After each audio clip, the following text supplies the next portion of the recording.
There are moments in life when everything you thought you knew gets turned upside down in a matter of seconds. Moments when following protocol could mean betraying everything you stand for. What would you do if you witnessed something that didn't add up, but everyone around you pretended everything was normal? This is the story of a nurse who refused to look the other way, even when silence seemed like the safest option. What she discovered that night changed everything she believed about the system she had dedicated her life to serving. The double doors burst open with such force that I felt the rush of cold night air from across the emergency room. A paramedic I had never seen before wheeled in a stretcher carrying a man in partial military uniform, his face pale and covered in sweat. But what caught my attention immediately was not the patient. It was the three men in dark suits who entered right behind them, moving with the kind of precision that makes your instincts scream that something is very wrong. The paramedic, a young man who looked barely 30, seemed nervous. His hands trembled slightly as he transferred the patient to our gurney. I approached to begin the standard assessment, but before I could even reach for my stethoscope, one of the suited men stepped between us. He did not introduce himself. He simply said the patient was stable and that the paramedic needed to sign off immediately and leave. No report, no medical history, no explanation of the injuries. I looked at the patient more carefully. The wound on his abdomen was inconsistent with the story being implied. The bleeding pattern, the angle, the depth, none of it matched a typical combat injury. And then I saw it, a small tattoo on his wrist, partially covered by blood. It was not a regular military insignia. It was something else entirely. Something I recognized from classified briefings years ago when I worked at a base hospital. My heart started racing. The paramedic caught my eye for just a second, and I saw something there. Fear. He quickly looked away, signed the paper thrust at him, and was escorted out without another word. The suited men positioned themselves at the corners of the treatment area. One of them turned to me and said in a flat, emotionless voice that this case was now under federal jurisdiction, and I should prepare the patient for immediate transfer. But I had already seen too much, and I knew that whatever was happening here, it was not what they were telling us. If this story has already grabbed your attention, go ahead and subscribe to the channel now, because what comes next will surprise you even more. My name is Catherine Brennan, and I've been working as an emergency room nurse for 17 years. I started my career in a small hospital in Columbus, Ohio, where I grew up in a working-class neighborhood where everyone knew everyone. My father was a factory worker, my mother a school teacher. They taught me the value of hard work and integrity. After graduating from nursing school, I moved to Washington, D.C., drawn by the opportunity to work in a major trauma center. I have seen everything you can imagine in an emergency room: gunshot wounds, car accidents, overdoses, heart attacks. I thought nothing could surprise me anymore. But that night, September 14th, started like any other shift. I arrived at 7 in the evening, grabbed my coffee, checked the board for patient assignments. It was unusually quiet for a Friday night. My colleague Marcus joked that we were in the calm before the storm. He had no idea how right he was. Around 9:30, I was updating charts when I heard the commotion at the entrance. That is when everything changed. The moment those doors opened and I saw that paramedic's face, I knew something was off. In 17 years, I had developed an instinct for reading people, especially in high-stress situations. That young paramedic was terrified. Not stressed, not overwhelmed, terrified. And the men in suits radiated a cold authority that had nothing to do with normal hospital protocol. I had worked with federal agents before during terror-related incidents. This felt different, more secretive, more dangerous. As I stood there watching them take control of my emergency room, I remembered something my father used to tell me. When something does not feel right, it probably is not right. Trust your gut. My gut was screaming at me that night. Thank you for staying with me this far. It shows that you feel the same thing I felt when I lived through all of this. So go ahead and subscribe and turn on the notification bell, because what comes now changes everything. After the paramedic was escorted out, I focused on the patient. He was conscious but dazed, his eyes moving around the room as if trying to process where he was. I started the initial assessment, checking vitals, examining the wound more closely. The injury was a deep laceration across his left side, but the edges were too clean, too precise. It looked more like a surgical incision gone wrong than a combat wound. I have treated hundreds of soldiers over the years. I know what shrapnel looks like. I know what bullet wounds look like. This was neither. As I cleaned the area to prepare for suturing, I noticed something else. Bruising around his wrists and ankles. Recent bruising. The kind you see in restraint cases. But there was more. Small puncture marks on his inner arm, consistent with repeated injections, not IV sites.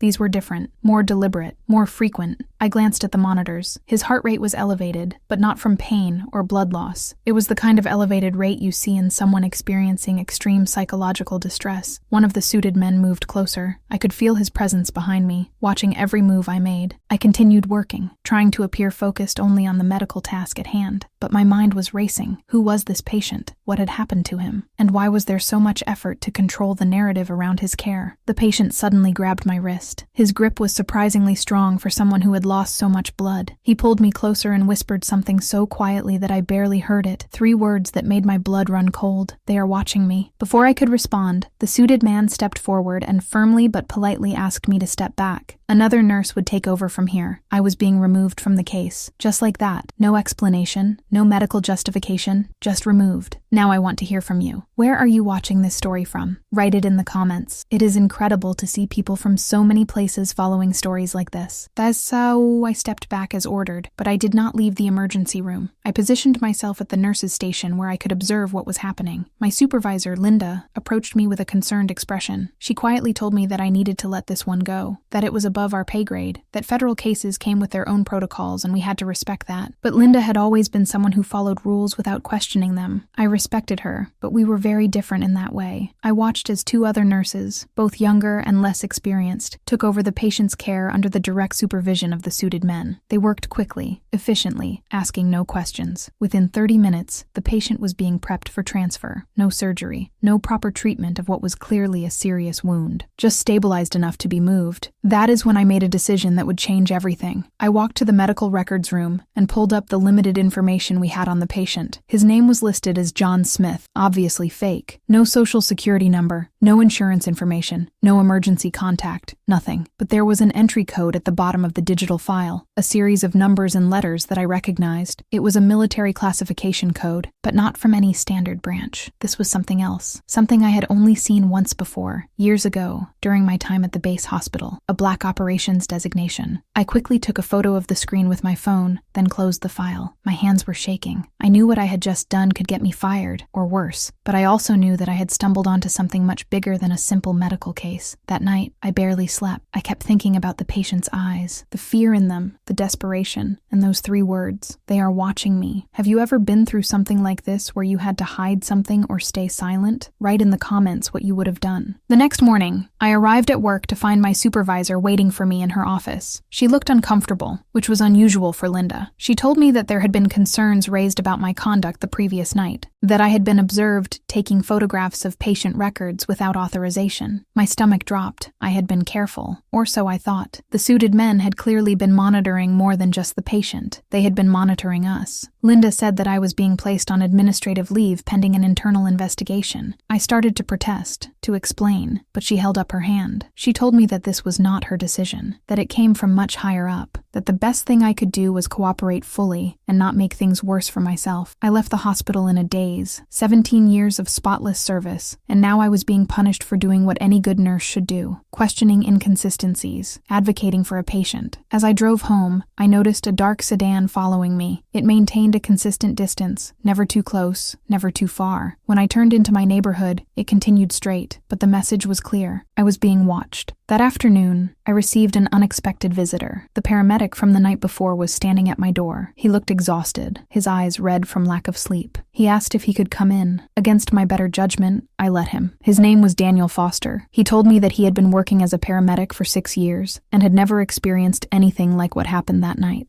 He said he was ordered to pick up the patient from an unmarked location outside the city, told to transport him to our hospital specifically, and instructed to sign off immediately without filing a standard report. He was threatened that if he spoke about it to anyone, his career would be over, but he could not stop thinking about it, about the patient, about what might happen to him. Daniel and I talked for over 2 hours. He told me details that filled in gaps I had been trying to piece together. The patient had been conscious during the entire transport. He had begged Daniel not to take him to the hospital. He said that once he arrived, arrived, he would disappear, that they would finish what they started. Daniel asked who they were, but the patient just shook his head and went silent. When they arrived at the hospital and those suited men appeared, Daniel understood. This was not a rescue, it was a retrieval. I showed Daniel the photo I had taken of the medical record, the classification code. His face went pale. He recognized it too. He had served in the military before becoming a paramedic. He told me that code was associated with experimental programs that officially did not exist, programs that tested limits of human endurance, psychological conditioning, intelligence enhancement, things that skirted the edges of legality and ethics. We both sat in silence, processing what this meant. Somewhere in our city, there was a facility conducting operations on military personnel, operations that went wrong sometimes, and when they did, they had a system in place to clean it up quietly, use civilian hospitals as temporary stops, control the narrative, eliminate witnesses if necessary. I asked Daniel what he thought we should do. He looked at me with an expression I will never forget, a mixture of fear and determination. He said we had two choices: walk away and pretend none of this happened, or find out the truth and expose it, knowing that it could cost us everything. I thought about my father's words again. When something does not feel right, it probably is not right. I thought about the patient's face, his whispered plea, "They are watching me." I made my decision. I told Daniel we needed to find out what happened to that patient, where they took him, whether he was even still alive.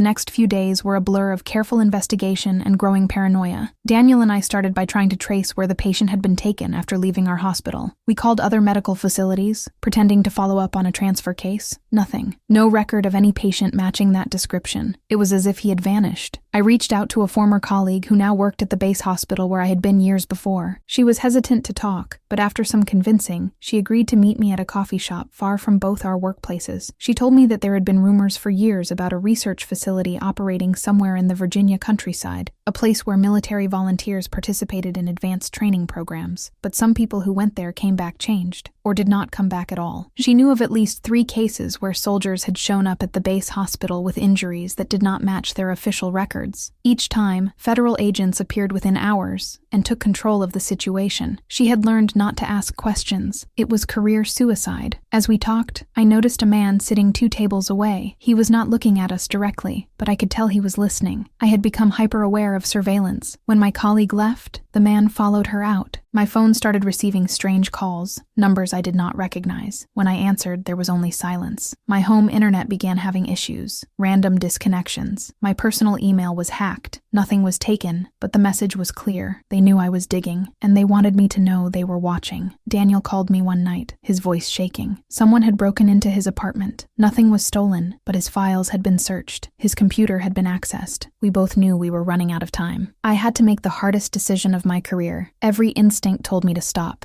to protect myself, to accept that some battles cannot be won, but I kept seeing that patient's face, kept hearing his whispered words. I thought about why I became a nurse in the first place, to help people, to be their advocate when they could not advocate for themselves. If I walked away now, I would be abandoning everything I believed in. I called Daniel and told him we needed to go public, find a journalist, tell our story, let the world decide what it meant. He was silent for a long moment. Then he agreed. We spent a week documenting everything we knew, timelines, photos, the classification code, names of the suited men we could identify. We contacted an investigative reporter at a major newspaper. She was interested but cautious. She needed more than our testimonies. She needed hard evidence, something that could withstand legal scrutiny. That is when I remembered something. The hospital's security cameras. They recorded everything in the emergency room. If we could get that footage from the night the patient arrived, it would show everything. The suited men, the removal of the paramedic, the suspicious circumstances. But accessing that footage would require help from someone inside the hospital, someone willing to risk their job. I thought of Marcus, my colleague who had joked about the calm before the storm. He was a good person, someone who cared about doing right. I approached him carefully, explained the situation, asked for his help. He looked at me like I had lost my mind. Then he surprised me. He said yes. 3 days later, he handed me a flash drive containing the security footage from that night. Baltkatini meant the article was published on a Tuesday morning. It was front-page news. Nurse and paramedic expose secret military program. The details we had provided,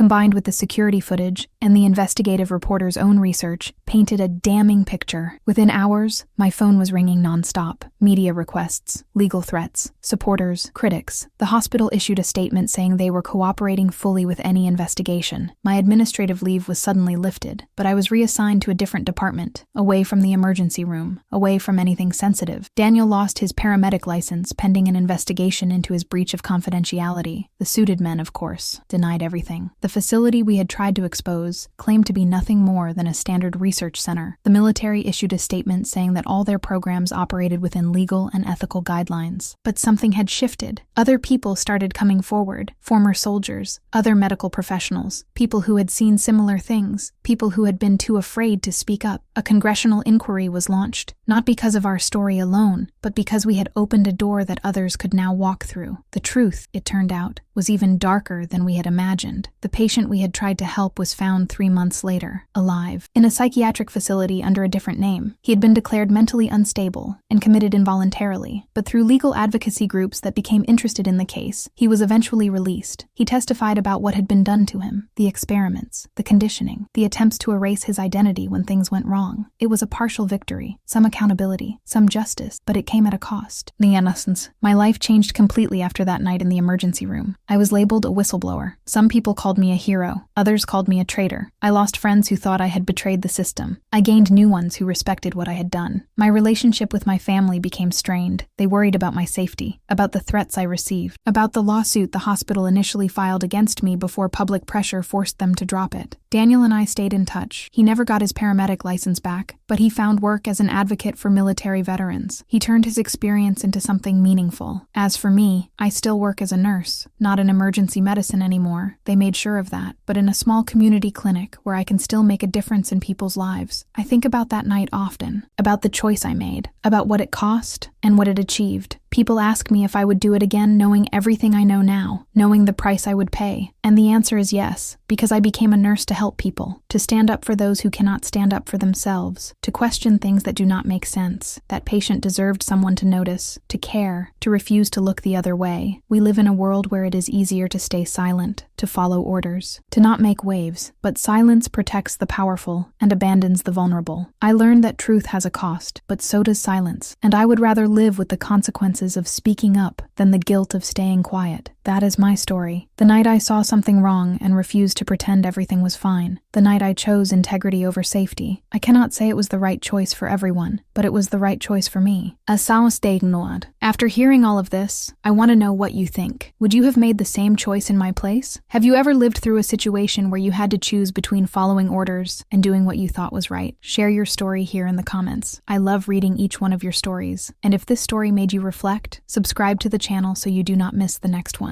There is so much more coming, real stories that will make you question everything. Oh, and do not forget to watch the recommended video next. There is an even more impactful story waiting for you.